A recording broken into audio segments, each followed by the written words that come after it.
नमस्कार। आज हम बात करते हैं उत्तर प्रदेश मुख्य परीक्षा को लेकर कि उत्तर प्रदेश पीसीएस के लिए जो मुख्य परीक्षा 2022 की है उसके लिए क्या स्ट्रैटेजी होनी चाहिए। हमारे पास लगभग 3 महीने का समय है यानी 90 दिन। इन 90 दिनों में हमें जीएस के 4 पेपर और वो 2 पेपर जो पहली बार उत्तर प्रदेश लोक सेवा आयोग ने एड ऑन किए हैं यानी यूपी स्पेशल के पेपर 5 और पेपर 6 सबसे ज़्यादा चैलेंजिंग इस साल यही रहने वाले हैं क्योंकि पहली बार वो एड ऑन किए हैं।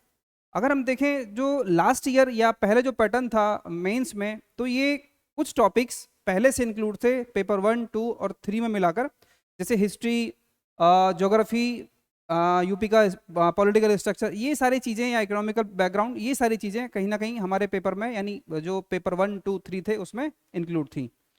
अब हमारे लिए थोड़ा सा चैलेंजिंग इसलिए है कि वो सेग्रीगेशन वहाँ से करके स्पेशल यानी सेपरेट 2 पेपर बना दिए हैं, पेपर 5 और पेपर 6।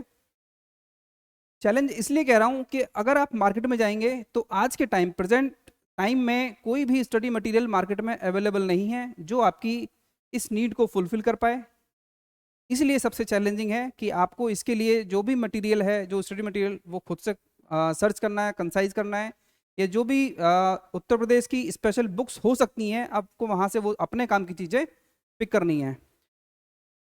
अब बात करें जैसे पीटी हो गया है, लगभग 15 दिन पीटी हुए हो चुके हैं। और कट ऑफ की बात करें तो कट ऑफ के लिए यूट्यूब पे या वेबसाइट पे या जितने भी कोचिंग है सब ने अपने अपने हिसाब से वो कट ऑफ यहाँ पर सब बच्चों को बता दिया है। तो बच्चों का जो स्कोर है या उनको ये क्लियर है कि प्रीलिम्स वो पास कर रहे हैं या फेल कर रहे हैं। अब जैसे मैं बात करूं कट ऑफ के लिए ही, तो मैं बहुत ज़्यादा इस पर बात नहीं करूंगा।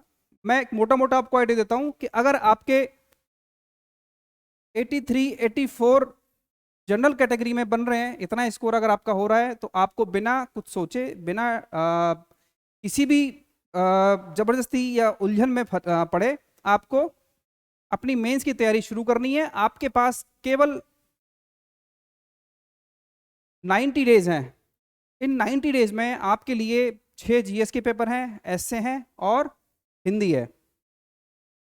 तो मैं आपके साथ यहाँ पर चर्चा करने वाला हूँ कि जो हमारी स्ट्रेटेजी है मेंस की, हम शुरुआत कैसे करें। सबसे पहला तो मैंने बता दिया कि क्या ना करें, कि अब अनावश्यक आप किसी भी चर्चा का हिस्सा ना बने कि कट ऑफ कितना जाएगा या जो डिस्प्यूटेड क्वेश्चंस हैं कमीशन उस पर क्या निर्णय लेगा वगैरह वगैरह। आपका फोकस होना चाहिए 3 महीने आपको लग के मेंस की तैयारी करनी है। रिजल्ट होता है बहुत अच्छी बात है, आप मेंस लिख रहे हैं, नहीं होता है तो ये जो मेहनत है आपकी वो नेक्स्ट ईयर के लिए काम आएगी। क्योंकि प्रीलिम्स के बाद आप तुरंत 1 साल के लिए प्रीलिम्स की तैयारी नहीं करेंगे। ये मेंस के लिए सबसे बेस्ट टाइम होता है। प्रीलिम्स के बाद आपको 3 महीने 4 महीने का टाइम देना चाहिए, और जब नेक्स्ट ईयर नेक्स्ट पीटी होगा उसमें फिर आपको जनवरी या फरवरी से प्रीलिम्स के लिए लगना है। तो ये स्ट्रैटेजी दोनों के लिए काम आने वाली है, वो चाहे प्रीलिम्स फेल कर रहे हों या पास कर रहे हों। ठीक है, तो सबसे पहले बात करते हैं जो हमारी स्ट्रैटेजी का सबसे पहला सबसे मेन जो हमारा थीम है वो है सिलेबस। कि आपको जो ये मेंस का सिलेबस है,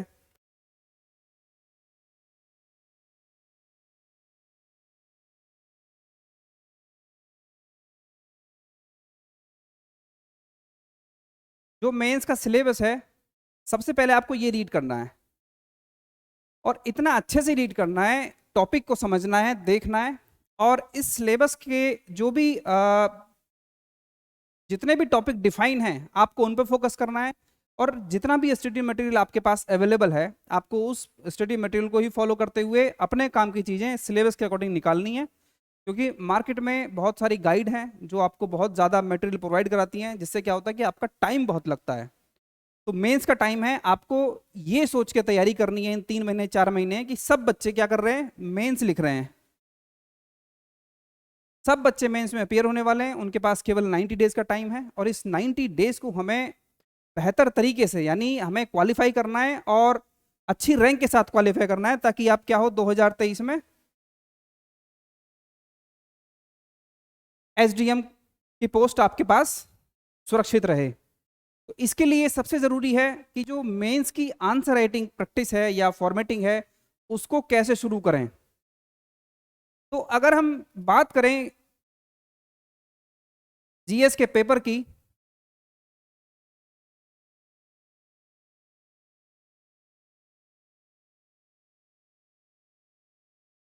जीएस पेपर 1 या चारों पेपर में जो इसका स्ट्रक्चर है मेंस का क्वेश्चन पूछने का, आपके पास वहां 20 क्वेश्चन होंगे। 20 क्वेश्चन में 10 क्वेश्चन होंगे आपको 125 वर्ड में और 10 क्वेश्चन होंगे आपको 200 वर्ड्स में।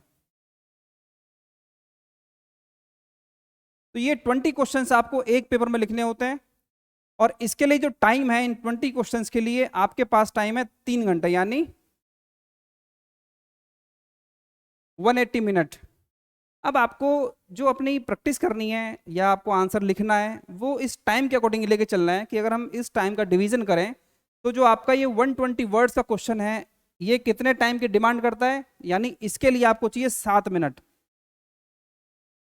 ये आंसर आपको कंप्लीट करना है 7 मिनट में। और जो 200 वर्ड्स का है इसके लिए आपके पास होते हैं 11 मिनट।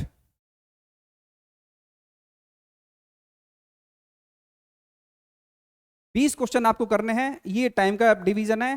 जितनी भी प्रैक्टिस करें आप घर बैठ के वो इस टाइम के हिसाब से करें, स्टॉप वॉच लगा के करें। जहां आपका टाइम कंप्लीट हो गया, आपने एक पैराग्राफ लिखा है, 2 पैराग्राफ लिखे हैं, आपने आधा आंसर लिखा है या पूरा लिखा है, आप इस टाइम के अकॉर्डिंग क्या करें, अपना पेन रोक दें। इसके लिए आप इस टाइम को मैनेज करने के लिए सबसे जरूरी है कि आज से ही आपको शुरू करना होगा कि आपको डेली कम से कम 2 आंसर लिखने हैं।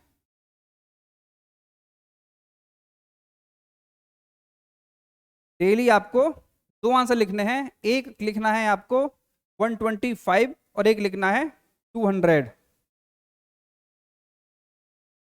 अगर आप 90 डेज ये 2 आंसर डेली लिखते हैं, 2 आंसर अगर डेली लिखते हैं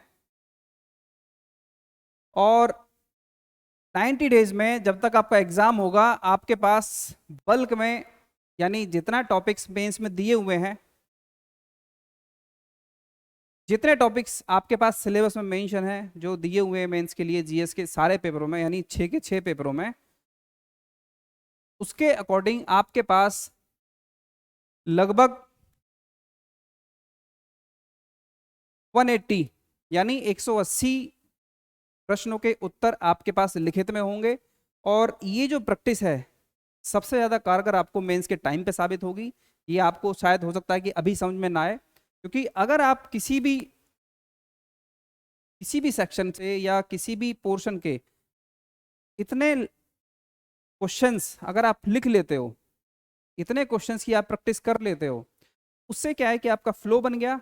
आपका क्या हुआ कि जो आपका 7 मिनट और 11 मिनट का मैनेजमेंट है, धीरे धीरे वो मैनेजमेंट आपका बन जाएगा। इसके साथ क्या करना है, ये तो आपका हो गया डेली आपको कम से कम 2 आंसर लिखने हैं। 2 आंसर यानी 125 वर्ड का एक हो गया और एक हो गया 200 वर्ड्स का। आंसर पैराग्राफ में लिखना है, आंसर फॉर्मेटिंग के साथ लिखना है या डायग्राम में लिखना है, वो एक अलग इशू है, उस पर हम बाद में बात करेंगे कि फॉर्मेट क्या होना चाहिए। अभी हम सबसे जरूरी हमारे लिए है कि हमारा हाथ चले, हम कलम उठाकर लिखना शुरू करें, क्योंकि जब तक लिखेंगे नहीं तब तक वो हैबिट नहीं होगी, और जब हैबिट नहीं होगी तो आप उतना कम टाइम में, वो 3 घंटे में आप 20 क्वेश्चन को बहुत अच्छे से अटेम्प्ट नहीं कर पाएंगे। टाइम मैनेज नहीं होगा, जिसके चलते क्या होगा, आपका पेपर टूट जाएगा। इसके साथ आपको करना है एक दिन में कम से कम 10 से 15, ये हो सकता है कि शुरुआत में आप आज से शुरू करो तो 5 क्वेश्चन की फॉर्मेटिंग बनाओ।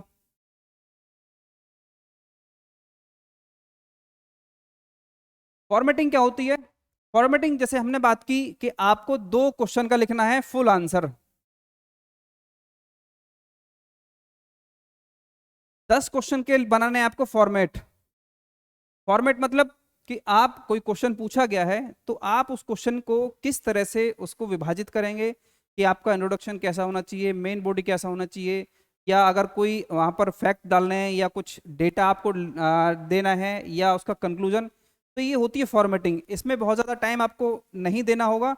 अगर आप अभी शुरू करते हैं 5 क्वेश्चन से तो धीरे धीरे हफ्ते 10 दिन 15 दिन में आपकी जो फ्लुएंसी है वो लगभग 15 क्वेश्चन की फॉर्मेटिंग से डेली आ जाएगी। अगर आप एक दिन में 15 क्वेश्चन की फॉर्मेटिंग कर रहे हैं तो आप लगा लीजिए कि 90 डेज में आपके पास कितने क्वेश्चंस की फॉर्मेटिंग हो जाएगी। और ये क्वेश्चंस की जो फॉर्मेटिंग होगी, आप कोई भी टॉपिक लेंगे किसी भी सेक्शन का, तो उस सेक्शन के उस टॉपिक को आप क्या करेंगे, पहले कन्वर्ट करेंगे क्वेश्चन में, और उस क्वेश्चन में कन्वर्ट करने के बाद जो टॉपिक आपने पढ़ा है उस टॉपिक को आपको फिर डिवाइड करना है या उस टॉपिक का फॉर्मेट करना है अपने इस क्वेश्चन के अकॉर्डिंग। तो आपने टॉपिक को बना दिया क्वेश्चन, और क्वेश्चन के हिसाब से आपने उसकी फॉर्मेटिंग कर दी। और जब फॉर्मेटिंग आप कर लेंगे तो आपको ये याद रहेगा एग्जामिनेशन हॉल में कि आपने किसी टॉपिक को पढ़ा, उसमें क्या,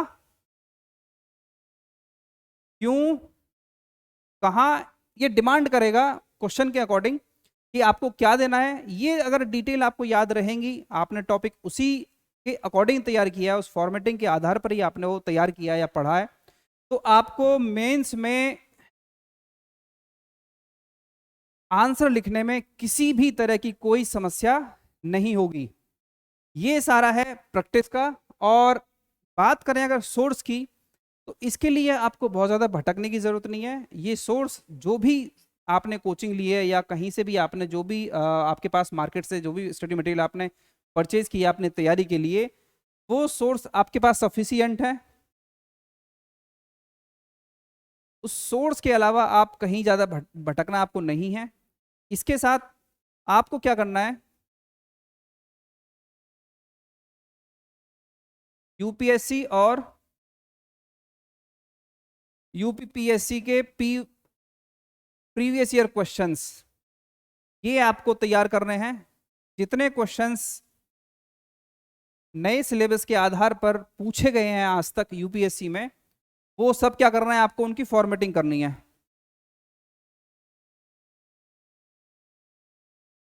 क्योंकि यहाँ पर देखा गया है कि कुछ क्वेश्चंस यूपीपीसीएससी ने डायरेक्ट, यूपीएससी वाले जो पूछे हुए सवाल थे वो डायरेक्ट यहाँ पर पूछ लिए हैं। तो उसका बेनिफिट आपको ये होगा कि उस सवाल से आप अनभिज्ञ नहीं होंगे, वो सवाल आपका जाना पहचाना होगा, अपना होगा, तो आप उसको बहुत आराम से और जो टाइम मैनेजमेंट है बहुत अच्छे से आप वहां कर पाएंगे। पीसीएस इसलिए कि इससे आपको जो पीसीएस का लेवल है सवाल पूछने का, वो थोड़ा सा आपको आइडिया लगेगा। और ये पढ़ने के बाद आप अगर देखेंगे कि सिलेबस से कई क्वेश्चंस आपको ऐसे दिखेंगे जो सीधे सीधे आपको वहां पर देखने मिल रहे हैं, लैंग्वेज बस वहां चेंज आपको मिलेगी। तो इसीलिए मैंने आपसे कहा कि सिलेबस आपको याद होना चाहिए। जितने सिलेबस में टॉपिक्स हैं, जितने पहलू हैं, हर पहलू को आपको समझना है, उसकी फॉर्मेटिंग करनी है। क्योंकि फॉर्मेटिंग इसलिए जरूरी है, आपके पास जो टाइम होता है ना रिवीजन का, वो बहुत लिमिटेड होता है। 3 महीने में आपको सिलेबस कंप्लीट करना है, और 22-3 तो शायद ये मेंस की डेट है, तो उससे पहले आपको लगभग 15 दिन पहले अपना सिलेबस कंप्लीट करना है। और उस 15 दिन के बाद जो आपका ड्यूरेशन है एग्जाम से पहले तक का, वो रिवीजन का है। तो इसमें रिवीजन में आपकी दो चीजें सबसे ज्यादा सहायक होंगी, एक तो जो आपने आंसर लिखे हैं वो, और दूसरा जितने भी क्वेश्चंस की आपने फॉर्मेटिंग की है वो फॉर्मेटिंग। ठीक है, तो ये 3-4 चीजें आपके लिए बहुत जरूरी हैं। टाइम का जो मैनेजमेंट है, जितना भी आप फॉर्मेटिंग करें या आंसर लिखें डेली, उसके लिए आप अपने फोन में स्टॉप वॉच लगा के रखें। जब टाइम कंप्लीट हो जाए 7 मिनट या 11 मिनट, आप अपना पेन रोक दें। क्योंकि अगर आप पेन नहीं रखेंगे तो आपकी वो जो हैबिट है वो नहीं बन पाएगी। उसके लिए जरूरी है आपको डिसिप्लिन में रहना। ठीक है, एक बार फिर से कहना चाहूंगा कि जितना भी आप ये डिस्कस कर रहे हैं, कितना कट ऑफ जाएगा कितना नहीं, ये सब कोई मायने नहीं रखते हैं। एग्जाम हो गया है, एग्जाम हुए 15 दिन हो गए हैं। अब आपको एक सूत्रीय कार्यक्रम लेके चलना है अपना मेंस। आपके पास 90 दिन है, और सबके पास 90 दिन है। तो या तो आप वो 90 डेज को अपना ये डिस्कशन में या अनावश्यक चर्चा में वेस्ट कर दो, क्योंकि जिसको सिलेक्शन लेना है या जो टॉपर है वो ये काम नहीं कर रहा है, वो पढ़ रहा है। उसने वो 15 डेज को यूटिलाइज बहुत बेहतर तरीके से कर लिया है, वो आपसे 15 डेज आगे है। ठीक है, तो ये जितना भी डिस्कशन है वो आप रोक के केवल और केवल ध्यान दें अपनी पढ़ाई पे। प्रीलिम्स रिजल्ट आ जाएगा जून लास्ट में, होता है बहुत अच्छी बात है, आप अच्छी रैंक के साथ सेलेक्ट होंगे। नहीं होता है तो आप अगले साल हो सकता है कि टॉपर की लिस्ट में आपका नाम हो, आप टॉप 10 में अपना रैंक देखें। ठीक है, ये सारी चीजें हैं जो मेंस के दरमियान आपको याद रखनी है। और सबसे जरूरी यहां पर यह है कि आपको ये काम अभी शुरू करना है और डेली बेसिस पे करना है कि 2 क्वेश्चंस आपको डेली लिखने हैं। और एक चीज और कि यहां पर किसी भी टॉपिक या किसी भी पेपर को आप छोड़ के नहीं चलेंगे। आपको मैनेज करना है कि आप 2 दिन 3 दिन के अकॉर्डिंग जो भी आप कंफर्टेबल फील करते हो, आप वो सेक्शन डिवाइड करके अपना 2 सब्जेक्ट कम से कम लेके चलें। उसके साथ एस्से, एस्से के लिए सबसे अच्छा सोर्स होता है आप योजना और कुरुक्षेत्र, ये दोनों मैगजीन लगभग 1 साल की लेके पढ़ लें। और जितने उसमें आर्टिकल हैं उसका एक ओवरऑल थीम बना के, या जितने भी टॉपिक्स ऐसे में दिए हुए हैं वो कितने हमारे काम के हैं। हो सकता है कि इसमें से 6 आर्टिकल 7 आर्टिकल या 7 मंथ की मैगजीन ही आपके काम की हो, उसमें से जो अच्छे लेख हैं वो आप सेलेक्ट करें, उसकी फॉर्मेटिंग करें। जो डेटा है वो डेटा आप अपने कहीं एक नोटबुक में नोट कर लें जो आपको एस्से में यूज करना है। और हिंदी के लिए आप लेटर वगैरह या जो भी ग्रामर वाला सेक्शन है उसके लिए आप दिन का 1 घंटा या आधा घंटा या हफ्ते में एक दिन में से कम 2 घंटे भी आप निकालेंगे तो आपका हिंदी वाला काम हो जाएगा। छोड़ना आपको कुछ नहीं है, क्योंकि अगर आपको सेलेक्ट होना है अच्छी रैंक के साथ तो आपको समग्र तैयारी करनी है। और इसमें क्या होता है कि इसमें आपको पेपर 1 से लेके ये 6 हिंदी और प्लस एस्से, इन सबको साथ लेके चलना है। सबकी तैयारी एक साथ करनी है। और किसी भी सब्जेक्ट को, या अगर आपको लगता है कि आपके पास रिसोर्स नहीं है या वो मार्केट में अवेलेबल नहीं है, जैसे मैंने बात की यूपी स्पेशल की पेपर 5 और पेपर 6 की, तो थोड़ा सा हो सकता है मशक्कत करनी पड़े। लेकिन अभी हो सकता है हफ्ता 10 दिन में कुछ ना कुछ मार्केट में ऐसा आ जाए, थोड़ा सा वेट एंड वॉच वाली सिचुएशन है। लेकिन फिर भी आप कुछ ऐसी चीजें अवेलेबल हैं, जैसे कुछ टॉपिक्स जो पहले भी थे उनको आप कवर करते रहें, ताकि आपका 50% 60% जो वहां का भी सेक्शन सिलेबस है ना वो कवर हो जाए। ठीक है, तो ये सब चीजें आपको ध्यान रखनी है मेंस के लिए। टाइम आपके पास बहुत कम है, 90 दिन आपके पास लगभग ये है। बाकी जो टाइम बचेगा एडिशनल वो आपके रिवीजन के लिए है, क्योंकि जितने क्वेश्चंस की फॉर्मेटिंग आपके पास हो जाएगी वो अच्छा खासा टाइम लेंगी एक बार में रिवीजन के लिए। लेकिन अगर आपने उसको 1-2 बार रिवाइज किया है तो उसमें फिर आपको ज़्यादा टाइम नहीं लगेगा। आप हो सकता है कि 2 घंटे 3 घंटे में वो अपने जितनी फॉर्मेटिंग है 1200-1400 क्वेश्चन की वो बहुत आराम से कर लेंगे 2 से 3 घंटे में। और इतना बेहतर तरीके से आप वहां परफॉर्म कर पाएंगे, उसको लिख पाएंगे, क्योंकि वो फॉर्मेटिंग आपने तैयार की है। आपको पता है कि वो पॉइंट आपने किस बिहाफ पे या क्या समझ के निकाले थे, वो समझ आपकी वहां तक बनी रहती है और मेंस क्वालिफाई करना आपके लिए बहुत आसान हो जाएगा। ये 2-4 चीजें हैं, इनको याद रखिए और बस जुट जाइए मेंस में। टाइम बहुत कम है और हो सके कहीं पे भी आपको जो बेटर ऑप्शन लगता है, अपने आंसर राइटिंग अगर आप लोग तक घर नहीं कर पाए तो कहीं भी ज्वाइन कर लीजिए। कोई टेस्ट सीरीज या कोई आंसर राइटिंग जो प्रैक्टिस करवाते हो आप कहीं भी जाके एक वो ज्वाइन कर सकते हैं और बस अपनी तैयारी में लग जाइए। और 2023 के लिए आपको शुभकामनाएं हैं। धन्यवाद।